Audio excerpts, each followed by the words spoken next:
याद करिए उस फैसले को जब मोहम्मदुर रसूलुल्लाह सल्लल्लाहु अलैहि वसल्लम ने ऐलान किया मदीने की बस्ती में, इन्नमल खमरु वल मैसिरु वल अंसाबु वल अज़लामु रिज्सुम मिन अमलिश शैतान फज्तनिबूहु लअल्लकुम तुफ्लिहून। आए मुसलमानों, आज कुल्ली तौर पर अल्लाह ताला ने तुम्हारे ऊपर शराब को, जुए को कुल्ली तौर पर तुम्हारे लिए हराम कर दिया है। आज के बाद शराब का एक कतरा और एक बूंद भी तुम नहीं पी सकते। शराब मुख्तलिफ मरहलों में बंद हुई। शुरू में अल्लाह के रसूल ने, लोगों ने बहुत कहा बंद कर दो, हराम कर दो। आपने कहा नहीं, लोग दिलदादा बने हैं, कैसे माने नहीं। कोई सहाबी नमाज पढ़ा रहे हैं और नमाज पढ़ाने की हालत में शराब के नशे में और कुरान की आयत गलत पढ़ रहे हैं। कुल या अय्युहल काफिरून ला अअबुदु मा तअबुदून की जगह वो पढ़ रहे हैं कुल या अय्युहल काफिरून नहनु नअबुदु मा तअबुदून। आए मोहम्मद सल्लल्लाहु अलैहि वसल्लम कह दो क्या है काफिरो, ला अअबुदु मा तअबुदून, मैं उन देवी देवताओं की, खुदाओं की पूजा नहीं करता जिनकी तुम करते हो। लेकिन वो सहाबी क्या पढ़ रहे हैं, नहनु नअबुदु मा तअबुदून, मैं भी उनकी पूजा करता हूं जिनकी तुम करते हो, हम भी उनकी इबादत करते हैं जिनकी तुम करते हो। जब सहाबी ने ये पढ़ा, इधर नमाज पढ़ाकर फारिग हुए, उधर मोहम्मदुर रसूलुल्लाह पर कुरान की आयत नाजिल होती है, या अय्युहल्लज़ीना आमनू ला तक़रबुस्सलाह व अंतुम सुकारा। आई ईमान वालो, तुम नमाज के करीब मत जाओ उस वक्त जब तुम नशे के अंदर हो। जब तुम नशे में हो तो नमाज न पढ़ो। हत्ता तालमू मा तक़ूलून, उस वक्त तक नमाज न पढ़ो जब तक कि तुम अपने मुंह से जो बातें बोल रहे हो वो खुद समझने न लगो। जब तुम मुंह से निकलने वाले जुमलों को समझ ही नहीं पा रहे हो तो नमाज क्यों पढ़ रहे हो? इसीलिए तो तुम कुरान की आयतें ही गलत पढ़ रहे हो। इसलिए अब शराब पीने के बाद नमाज के करीब मत जाना, जब नशे में हो तो नमाज मत पढ़ना, इसलिए कि तुम कुरान की आयतों को बदल दोगे, उल्टी सीधी आयतें पढ़ने लगोगे। हत्ता तालमू मा तक़ूलून, उस वक्त तक नमाज न पढ़ना जब तक कि तुम जो चीज बोल रहे हो उसको समझने न लगो, उसको जानने न लगो। कुरान की इस आयत ने साहबा को झंझोड़ दिया। या अल्लाह, क्या शराब पीओ नमाज का वक्त निकल जाए, नशे में मैं आ जाऊं और नमाज का वक्त निकल जाए? क्या ऐसा भी हो सकता है? क्या अब हमारे इतने बुरे दिन आ गए, क्या हम शराब पी लें और नमाज का वक्त हो जाए तो हमसे नमाज छूट जाए, जब हमारा नशा उतरे तब हम नमाज पढ़ने जाएं? इससे बेहतर है कि नमाज पढ़ा जाए और शराब ही न पी जाए। इस आयत ने बहुत हद तक शराब को छुड़ा दिया, लेकिन इसके बावजूद शराब हराम नहीं हुई। फिर एक दौर आया, एक जश्न मनाया जा रहा था मदीने के अंदर, अंसार भी मौजूद थे और कुरैश ये मुहाजिरीन भी मौजूद थे। उसी जश्न में लोगों ने शराब पी और शराब पीने के बाद साहबा नशे में आ गए, और जब नशे में आए तो कौमी असबियतें जोश में आ गई। कुरैशी कहते हैं हम अफजल, अंसारी कहते हैं हम अफजल। कुरैशी कहते हैं छोड़ो, मोहम्मद रसूलुल्लाह हमारे दरमियान पैदा हुए इसलिए हमारी कौम सबसे अफजल। उधर अंसारी कहने लगे शराब के नशे में, अरे तुम भूखे आए थे, खाना हमने दिया, मक्के से नंगे आए थे, कपड़ा हमने दिया, तुम्हारे पास कुछ नहीं था, हमने दिया, हम अफजल हैं, हम तुमसे बड़े हैं, इसलिए कि हमने रहने के लिए तुम्हें ठिकाना दिया, खेती बाड़ी करने के लिए जमीन दी, हमने अपनी बेटियों की शादी तुमसे करके तुम्हारा घर बसाया, हम अफजल। इतने जोश में आए कि दोनों ने तलवारें निकाल ली। मोहम्मद रसूलुल्लाह सल्लल्लाहु अलैहि वसल्लम ने जब ये देखा तो आपको बहुत बुरा लगा। कि हम जिस चीज को खत्म करने आए, इस शराब की वजह से लोग वही काम करने लगे। एक दूसरे के ऊपर अफजल बनना चाहते हैं, एक दूसरे के ऊपर बढ़ोतरी हासिल करना चाहते हैं। नजरें आसमान पे डाली, उधर से कुरान की आयत नाजिल हो जाती है, इन्नमल खमरु वल मैसिरु वल अंसाबु वल अज़लामु रिज्सुम मिन अमलि शैतान। आज पूरी तरीके से शराब को हराम करार दे दिया गया है और फरमाया गया आज के बाद शराब का एक कतरा भी कोई नहीं पी सकता है। जो एक बूंद भी शराब की पिएगा वो हराम होगा। मेरे भाइयों, 40 कोड़े मारे जाएंगे शराब पीने वाले के ऊपर। ये सजा भी मुतय्यन कर दी जनाबे मुहम्मदुर रसूलुल्लाह सल्लल्लाहु अलैहि वसल्लम ने। जब ये ऐलान होता है आज के बाद शराब हराम कर दी गई, तो मदीने की गलियों में शराब ऐसे बहाई गई, घड़े और मटके तोड़े गए, ड्रम उलट दिए गए, बड़े बड़े बर्तनों में जो शराब भरी हुई थी उनको उड़ेल दिया गया। नालियों में शराब ऐसे बह रही थी जैसे कुर्बानी के मौके पर जब हम जानवरों को ज़िबा करते हैं तो उनका खून नालियों में बहता है, बल्कि नालियों से खून, नालियों से शराब बाहर आने लगी और सड़क तक पर शराब आ गई। यानी इतनी शराब बहाई गई कि नालियां पुरो गई और नालियों से वो शराब भरकर सड़क के ऊपर, रोड के ऊपर आने लगी। इंसाइक्लोपीडिया ऑफ ब्रिटानिका के क्रिश्चियन राइटर ने थोड़ा सा गुलू किया और लिखा कि मदीने में ऐसा लग रहा था जैसे पानी का सैलाब आता है, बाढ़ आ जाती है, ऐसे ही शराब का सैलाब आ गया, शराब की बाढ़ आ गई। मेरे भाइयों, दोनों हुक्मों में फर्क देखिए। एक तरफ सरकार बंद करती है शराब लेकिन फिर भी चोरी छुपे आ जाती है, और दूसरी तरफ हुक्म होता है कि आज के बाद शराब हराम, तो नालियों में बहाई जाती है और सड़कें भर जाती हैं शराब से। अब आप अंदाज़ा लगा सकते हैं इतनी जल्दी कौन सा हुक्मरान है जिसकी बात पर लब्बैक कहा गया हो सिवाय मुहम्मदुर रसूलुल्लाह सल्लल्लाहु अलैहि वसल्लम के। आज भी उनकी हुकूमत हम मुसलमानों के दिलों पर चल रही है और क़यामत की सुबह तक चलती रहेगी इंशाअल्लाह। इदम जनाब शरुतनरा शंस तशविशियते, आए लोगों गौर से सुनो, नरा शंस आएंगे, मोहम्मद आएंगे, इस तशविशियते उनका इतना नाम होगा, इतना नाम होगा कि पूरे विश्व में उनसे ज्यादा किसी का नाम नहीं लिया जाएगा। उनका इतना नाम होगा, इतना नाम होगा कि उनसे ज्यादा पूरे विश्व में किसी का नाम नहीं होगा। हकीकत है पूरे विश्व में मुहम्मदुर रसूलुल्लाह से ज्यादा किसका नाम लिया जा रहा है। अभी एक एग्जाम्पल दे दी। आइए वुजू बनाइए, बिस्मिल्लाह कहकर आप वुजू बनाना शुरू करेंगे। वुजू बनाने के बाद फारिग हो जाइए तो आप ये दुआ पढ़ेंगे और नबी का नाम लेंगे, अशहदु अल्ला इलाहा इल्लल्लाह व अशहदु अन्ना मुहम्मदन अब्दुहु व रसूल, मुहम्मदन अब्दु, मुहम्मदन नबी का नाम लेंगे। इधर आज़ान में अशहदु अन्ना मुहम्मदन रसूलुल्लाह कहेंगे और आज़ान ला इलाहा इल्लल्लाह पे ख़त्म हो जाएगी, तो आज़ान के बाद की दुआ में आप मुहम्मदुर रसूलुल्लाह का नाम लेंगे। अल्लाहुम्मा रब्ब हाज़िहि दावति ताम्मा व सलातिल क़ाइमा आति मुहम्मदनिल वसीला, आति मुहम्मदनिल वसीला वल फजीला। मुहम्मदुर रसूलुल्लाह का नाम आप आ रहा है, देख लीजिए आप हर जगह नबी का नाम और इतना ज्यादा नाम लिया जा रहा है कि पूरे विश्व में मुहम्मदुर रसूलुल्लाह से ज्यादा किसी का नाम नहीं लिया जा रहा है। षष्टिम सहस्त्रा नवीतम चकौरम अरुष में धूदत महे। षष्टिम 60, सहस्त्रा 1000। मीनिंग देखिए एक एक चीज की। षष्टिम 60, सहस्त्रा 1000, नवीतम 90, कौरम दुश्मन, अरुष में हिफाजत करेंगे, रक्षा करेंगे उसकी हम। षष्टिम सहस्त्रा नवीतम चकौरम अरुष में धुदतमहे, हम उस कल्कि की, उस नराशंस की, उस मोहम्मद की 60,090 दुश्मनों से हिफाजत करेंगे। 60,000 90 दुश्मन किसके थे? ये किताब इनकी है और पढ़ रहे हैं हम। गौर कीजिए आप, तुम्हें बताने वाला तुम्हारा कोई नहीं मिला। 60,090 दुश्मन। जरा गौर कीजिए किसके थे। महाभारत की लड़ाई में देख लो कितने दुश्मन थे।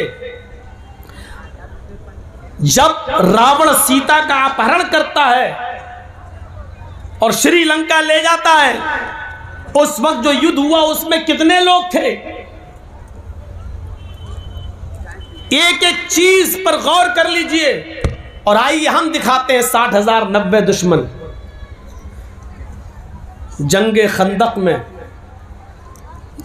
10,000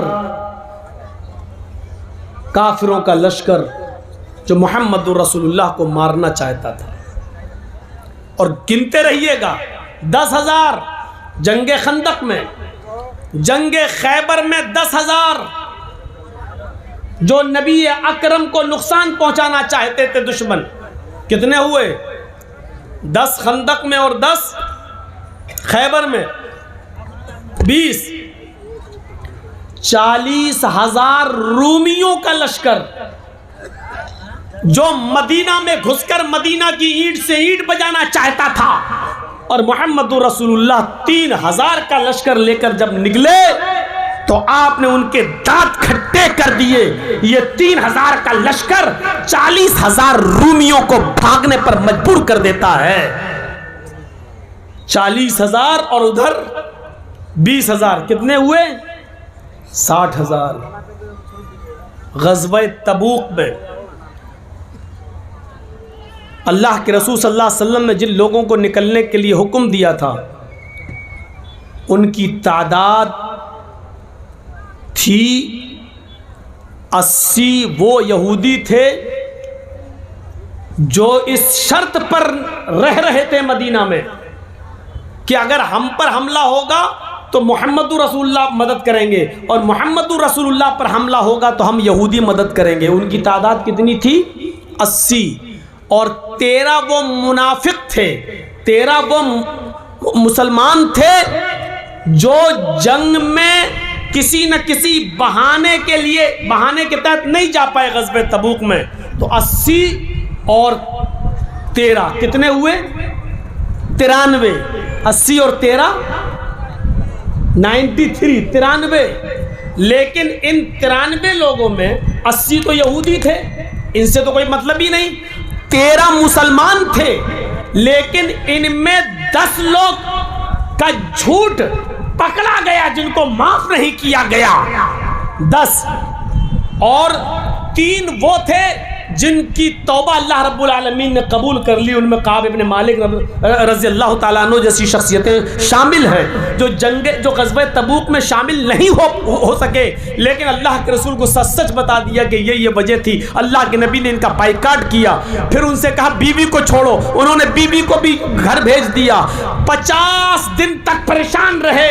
अल्लाह के नबी ने फिर कहा तुम मस्जिद भी नहीं आ सकते हो, उन्होंने मस्जिद में भी आना मना किया, लेकिन अपने घर से तौबा करते रहे, गिड़गिड़ाते रहे। और 50 दिन के बाद अल्लाह ताला ने कहा इन 3 लोगों की तौबा को अल्लाह ने कबूल कर लिया है, जाओ और उनको मस्जिद में आने की इजाजत दो। तो 13 में 10 लोगों की तौबा कबूल नहीं हुई और 3 लोगों की तौबा कबूल हुई। तो 13 में से 3 निकाल देंगे जिनकी तौबा कबूल हुई, तो फिर कितने बचे? 10। और 80 मुनाफिक, 80 काफिर यहूदी, तो 80 और 10 90। 3 की तौबा कबूल हो गई, इन 3 को हटा दीजिए तो ये 90। और उधर कितने हो चुके थे? 60,000। 60,090 ये गिनती जो वेदों में बताई गई है, जो अथर्व वेद के अंदर बताई गई है, ये गिनती न महाभारत में फिट होती है न किसी और जंग में फिट होती है। ये गिनती टोटल के 60,090 शत्रु, 60,090 दुश्मन सिर्फ मोहम्मद रसूलुल्लाह सल्लल्लाहु अलैहि वसल्लम के थे, जिनसे अल्लाह रब्बुल आलमीन ने मोहम्मद रसूलुल्लाह की हिफाजत फरमाई। समझ में आ रहा ना? इससे ज्यादा स्पष्ट वेद का मंत्र आपको नहीं मिलेगा। षष्टिम सहस्त्रा नवीतम च कौरम अरुष में धूदत्महे हम उस कल्कि को, उस नराशंस को, उस मोहम्मद को, उस अंतिम महर्षि को 60,090 शत्रु से, दुश्मनों से हम उसकी हिफाजत करेंगे। 60,090 दुश्मनों से हम उसकी रक्षा करेंगे। ये गिनती किसकी थी? मोहम्मद रसूलुल्लाह की, दुश्मनों की। और इसके बाद वाला मंत्र दादश नहीं, इदम जनाब श्रुतनराशंसिस्तश्विष्यते षष्टिम सहस्त्र नवीतम च कौरमरुष्मेधूदतमय ओस्ट्रा। ये दूसरा मंत्र अथर्ववेद कांड 20 सूक्त नंबर 127 का मंत्र नंबर 1 हो चुका। मंत्र नंबर 2 ओस्ट्रायस्य परवाहिड़ो बधू मंतो द्युदशा, वो रेगिस्तान में ऊंट की सवारी करेगा। पहली चीज, किस जमान कहां पैदा होगा? रेगिस्तान में। देखिए अरब रेगिस्तानी इलाका है, तो आखिरी नबी कहां आएगा? रेगिस्तान में। जिसको उठ के जाना हो वो अभी चला जाए, बाद में हम नहीं जाने देंगे, चाहे यहीं पेशाब करना पड़े। डिस्टर्ब मत करिएगा आगे से उठ के, जिसको जाना हो अभी निकल जाओ। ओस्ट्रायस परवाहिड़ो, वो रेगिस्तान के अंदर पैदा होगा और उसकी प्रिय सवारी, उसकी प्यारी सवारी ऊँटनी होगी। अरब के अंदर प्यारी सवारी क्या थी उस जमाने में? ऊँटनी। आज के ज़माने में हमारे हिंदू भाई प्रतीक्षा कर रहे हैं कि कल की अवतार आया नहीं, आएगा आएगा। आज के ज़माने में लोग ऊँट पर बैठना ही पसंद नहीं करते हैं। अब तो साइकिल के बाद मोटरसाइकिल और मोटरसाइकिल के बाद 4 व्हीलर और 4 व्हीलर के बाद अब तो फॉर्च्यूनर का ज़माना आ चुका है।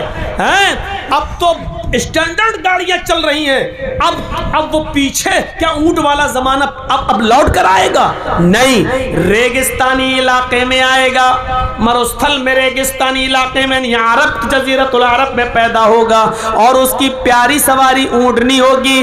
अल्लाह के नबी सल्लल्लाहु अलैहि वसल्लम ऊँटनी पर सफर किया करते थे, ऊँटनी की सवारी भी किया करते थे। आपने खच्चर की भी सवारी की है, आपने गधे की भी सवारी की है, लेकिन सबसे ज्यादा सवारी आपने ऊँटनी की है।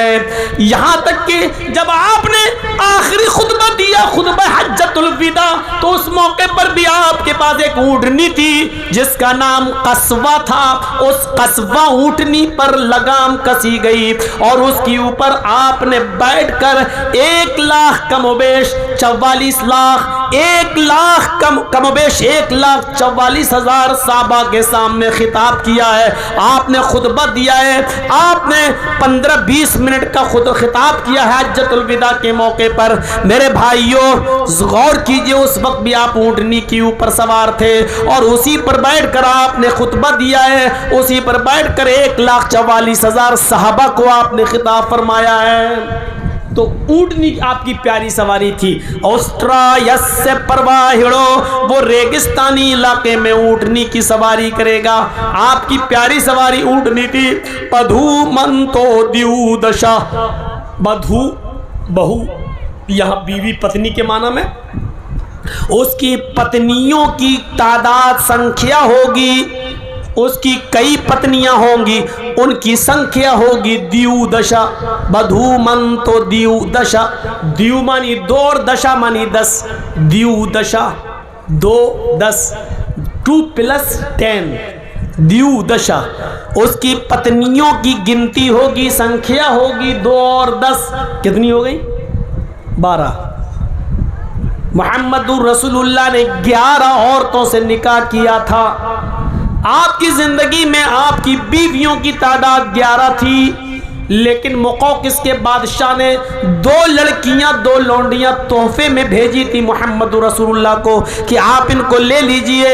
एक का नाम था सीरीन और एक का नाम था मारिया क़िब्तिया। सीरीन को अल्लाह के नबी ने अपने एक सहाबी हसन इब्न साबित को दे दिया था और मारिया को आपने बतौर लौंडी खुद पसंद कर लिया और आपने अपने पास रख लिया। इस लौंडी से आपका एक बच्चा भी पैदा हुआ जिसका नाम था इब्राहिम, जिसके 18 महीने हो जाने के बाद 1.5 साल की उम्र में जब इब्राहिम का इंतकाल हुआ है मारिया किप्तिया के बतन से, आपके पेट से पैदा होने वाले इस बच्चे का, तो उस वक्त नबी अकरम की आंखों में आंसू आ गए और आपने अपने बेटे के सीने पर हाथ रखकर रोते हुए ये जुमले अदा किए थे, इन्नल आइना तदमउ वल क़ल्ब यहज़ुन वला नक़ूलु इल्ला मा यर्ज़ा रब्बुना व इन्ना बिफ़िराक़िका लमहज़ूनून। या इब्राहिम, आ इब्राहिम, तेरे इंतकाल से, तेरी जुदाई से मेरी आंखें अश्कबार हो गई हैं, मेरी आंखों में आंसू हैं, वल क़ल्ब यहज़ुन, और मेरा दिल गमगीन है, वला नक़ूलु इल्ला मा यर्ज़ा रब्बुना, लेकिन हम ऐसे जुमले अदा नहीं करेंगे जिससे मेरा रब नाराज हो जाए, हम अपनी ज़बान से ऐसे जुमले अदा नहीं करेंगे जिससे मेरा मौला, मेरा परवरदिगार नाराज हो जाए। व इन्ना बिफ़िराक़िका लमहज़ूनून, हाँ हम तुम्हारी जुदाई से, हम तुम्हारी जुदाई से, हम तुम्हारे इंतकाल से गमगीन जरूर है, परेशान जरूर हैं, लेकिन हर हाल में अल्लाह का शुक्र अदा करेंगे, हम ऐसे जुमले, ऐसे वर्ड यूज नहीं करेंगे जिससे हमारा अल्लाह नाराज हो जाए। तो बताने का मकसद ये है मेरे भाइयों कि 11 बीवी और एक लौंडी, 12 बीवियां वाला अगर दुनिया में कोई मिलेगा तो सिर्फ एक ही नबी है।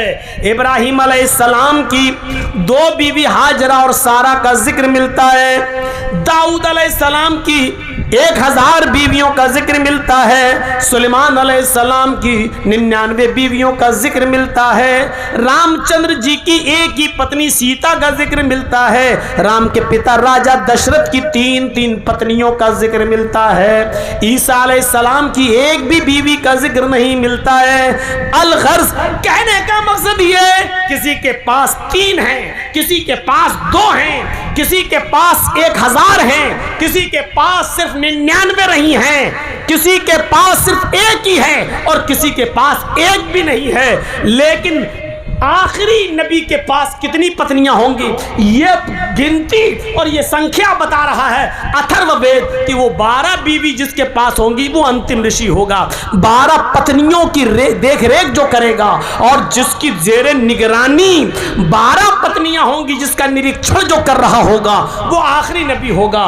तब आखिरी नबी के पास 12 बीवी होंगी, तो 12 बीवियों वाला जब आखिरी नबी होगा तो वो नबी हमारे पास है और हम आपको दे रहे हैं, आप लेने से इनकार कर रहे हैं। 12 बीवियां अगर किसी के पास थीं तो वो हस्ती थी मोहम्मदुर रसूलुल्लाह सल्लल्लाहु अलैहि वसल्लम।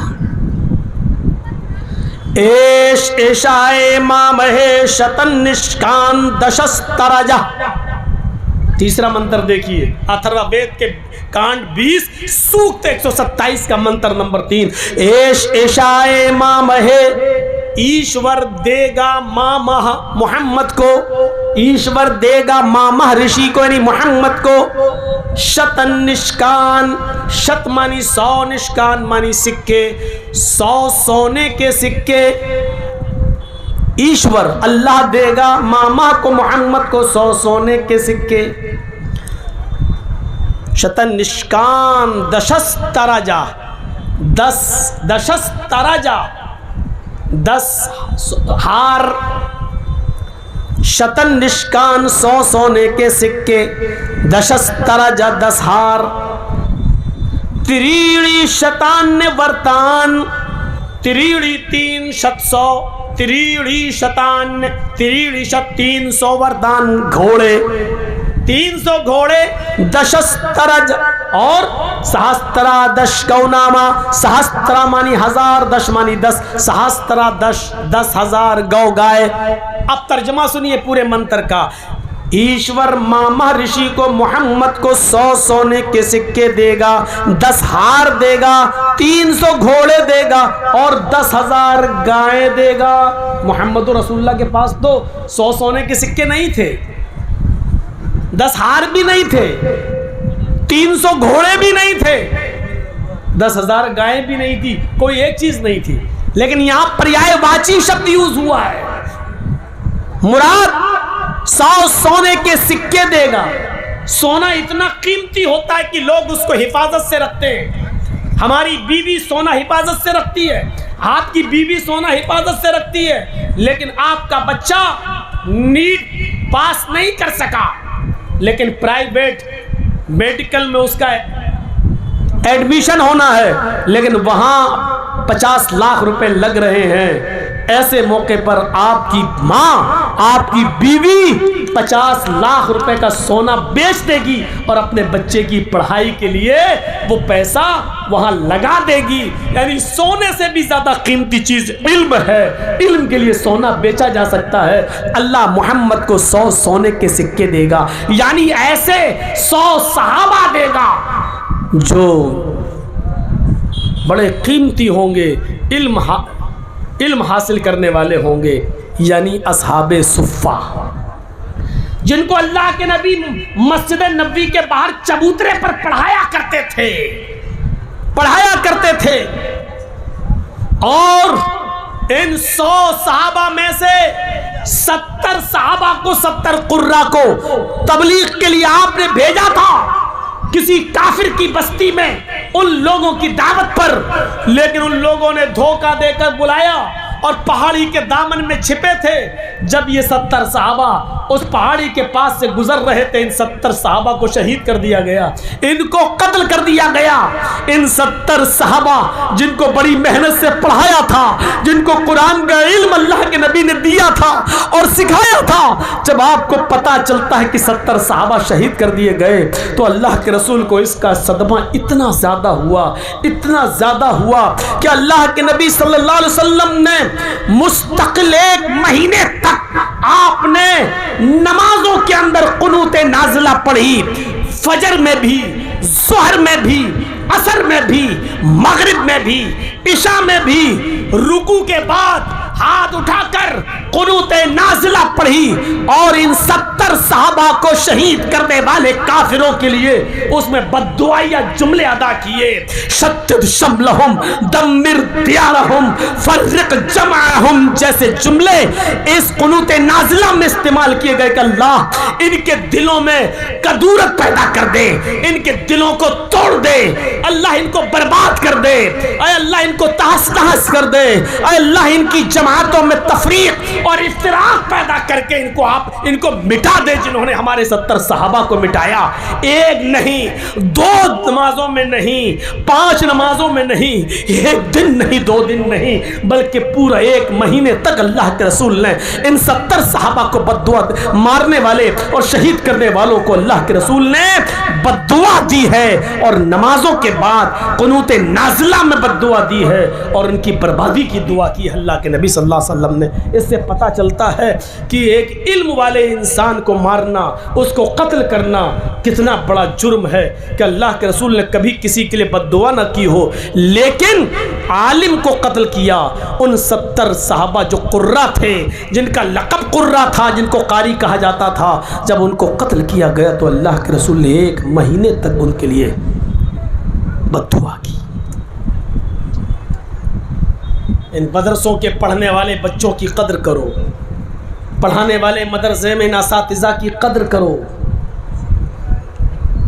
कितना बुरा लगता है जब किसी मस्जिद या मदरसे का सेक्रेटरी जब एक ऐलान निकालता है कि हमारे मदरसे में एक आलिम की ज़रूरत है, बासलाहियत आलिम हो, 4वीं 5वीं जमात तक, 6ठी जमात तक पढ़ा लेता हो, और उसकी तनख्वाह हस्बे इस्तिताअत दी जाएगी, उसकी सलाहियत के एतबार से दी जाएगी।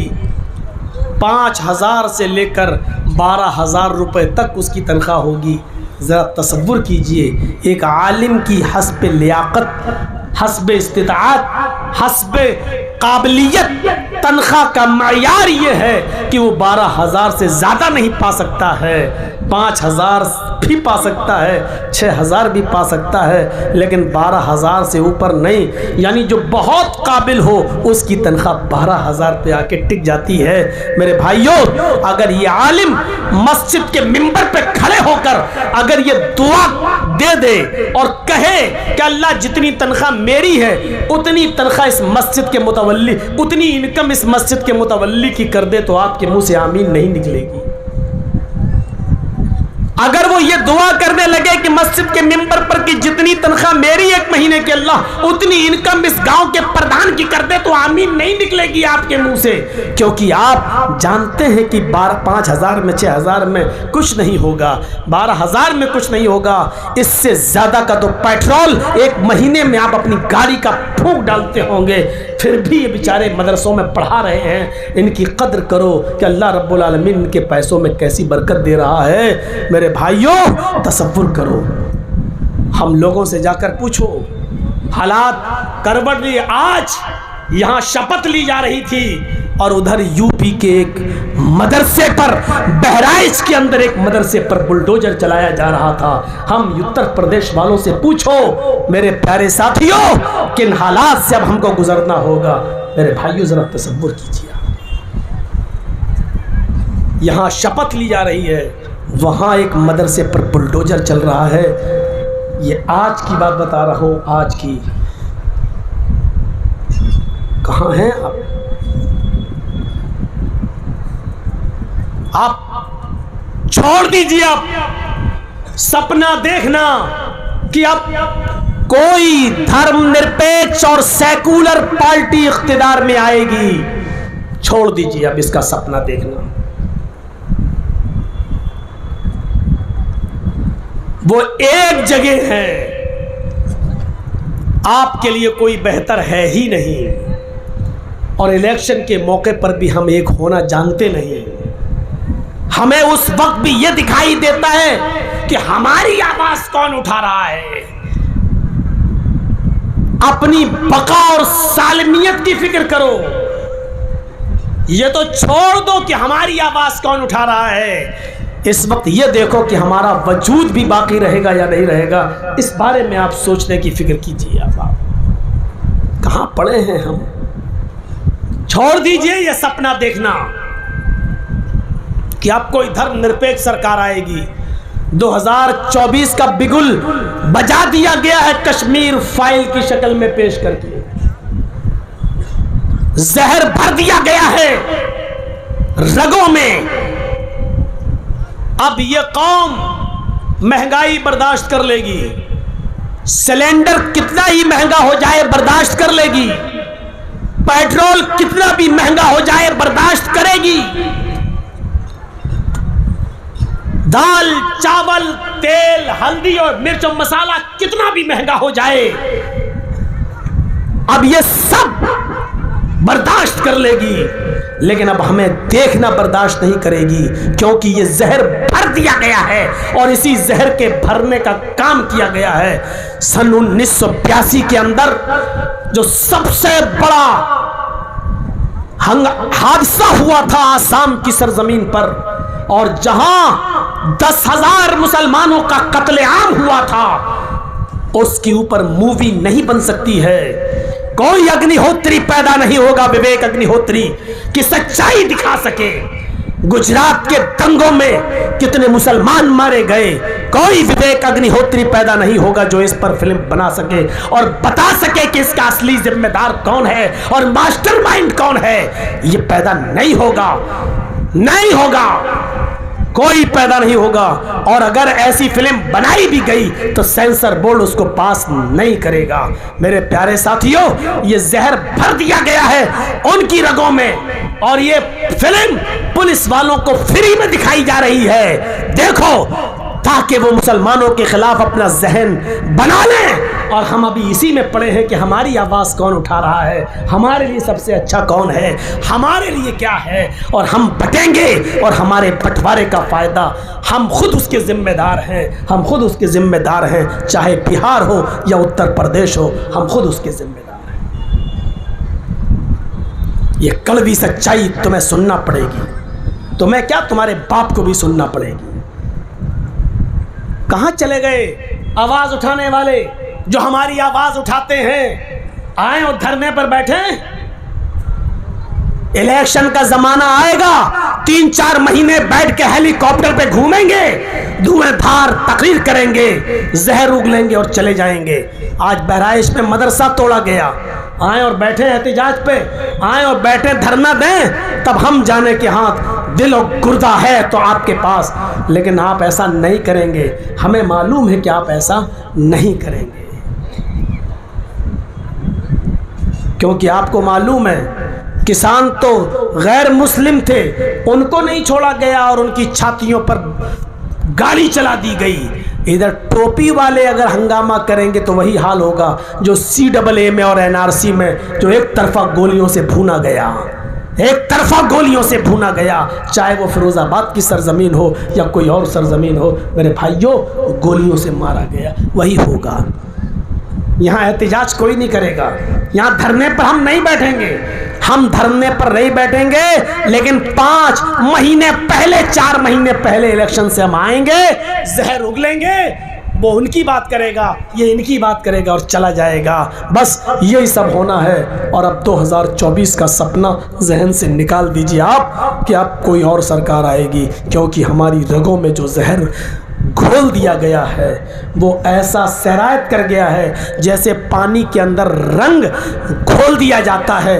अब रंग पानी से नहीं निकल सकता और पानी से रंग नहीं, जो जहर हमारी रगों में और खून में भर दिया गया है वो अब नहीं निकलेगा, माफ़ कीजिएगा, वो आप नफ़रत की नज़रों से देखे जाएंगे। आप देखिए जो सिनेमा हॉल में ये फिल्म दिखाई जाती है वहाँ कितने जहरीले नारे लगाए जा रहे हैं। आप देखिए, आप कितने जहरीले नारे लगाए जाते हैं, कितने। यही चीज़ तो बताई जा रही है, यही चीज़ तो दिखाई जाएगी, क्योंकि इस गवर्नमेंट के पास काम नहीं है दिखाने के लिए कि हमने किया क्या है। हाँ, एक काम किया है और वो उस काम में कामयाब है, उस मकसद में कामयाब है, वो महंगाई करके भी कामयाब हैं, वो देश बेचकर भी कामयाब हैं। और कामयाब क्या है कि उन्होंने अपनी टीम को, उन्होंने अपनी पार्टी को, उन्होंने अपने वोटर्स को एक प्लेटफार्म पे कर लिया है। हमारे खिलाफ उन्होंने एक महाज बना लिया, एक प्लेटफार्म बना लिया है, लेकिन हम एक प्लेटफार्म पे नहीं आ पाएंगे, कभी नहीं आ पाएंगे। जिस मुसलमान के वोट की कीमत 1000 रुपये हो और जो 1000 रुपये में अपना वोट बेच देता हो, जहाँ 1000 मिले और कहा फला जगह दे दो वहाँ दे देता हो, जो आदमी एक छोटे से कुत्ते से भी ज्यादा जिसके वोट की कीमत हो, जो जिसका ज़मीर बिक जाता हो, मेरे भाइयों उन मुसलमानों से कोई उम्मीदें नहीं लगाई जा सकती हैं। हमें ये दिन देखना पड़ेंगे और इसके जिम्मेदार हम खुद होंगे। 100 सोने के सिक्कों से मुराद 100 सहाबा, वो जो असहाबे सुफ़्फ़ा थे, जो पढ़ते लिखते थे। अगर गर्म पानी हो तो दीजिए थोड़ा सा, कहीं से अगर चाय वाय की दुकान से मिल जाए तो। जब लंबा सफ़र हो गया इसलिए 100 सोने के सिक्के, 10 दराजा, 10 हार। हार बहुत कीमती होता है, औरतें उसको गले में डालती हैं। गले में डालने का मतलब क्या होता है? जैसे मान लीजिए मेरा नाम है जर्जीस, मेरी बीवी अगर हार पहन लेगी तो उस हार के ऊपर एक लॉकेट में नाम बना देगी जे का मतलब जर्जीस। जमील की बीवी जे बना लेगी, जमील। नसीम की बीवी हैन बना लेगी, नसीम। अब ये लटका हुआ है, इसका मतलब क्या है? यानी मेरा हस्बैंड, मेरा पति मेरे दिल के करीब है। हार में एक लॉकेट होता है, लॉकेट पे नाम का पहला लफ्ज़ पड़ा होता है। आजकल ये दूसरे बॉयफ्रेंड और गर्लफ्रेंड भी यही सब इस्तेमाल कर रहे हैं। शादी से पहले लड़के और लड़कियां एक दूसरे के नाम का लॉकेट इस्तेमाल कर रहे हैं, जो सरासर गलत है। तो मतलब क्या होता है? दिल के करीब। तो हार चूंकि दिल के करीब होता है तो 10 हार देगा, मतलब ऐसे 10 सहाबा अल्लाह ताला नबी को देगा जो दिल के बहुत करीब होंगे। हकीकत में अल्लाह के नबी के 10 सहाबा दिल के बहुत करीब थे, और इतने करीब थे, इतने करीब थे, इतने करीब थे कि अल्लाह के नबी ने उनको 10 सहाबा को इसी दुनिया में अपनी हयात तैयबा में, अपनी हयात मुबारका में आपने उनको जन्नत की बशारत दी थी, एक एक करके। अबू बकर फिल जन्ना, अबू बकर तुम जन्नत में जाओगे, उमर तुम जन्नत में जाओगे, उस्मान तुम जन्नत में जाओगे, अली तुम जन्नत में जाओगे, सआद तुम जन्नत में जाओगे, सईद तुम जन्नत में जाओगे, अबू उबैदा इब्न अल जर्राह तुम जन्नत में जाओगे। एक एक करके अल्लाह के रसूल ने 10 सहाबा को जन्नत की बशारत दी थी। इतने करीब थे वो दिल के कि इसी दुनिया में अल्लाह के नबी उनको जन्नत की बशारत देकर चले।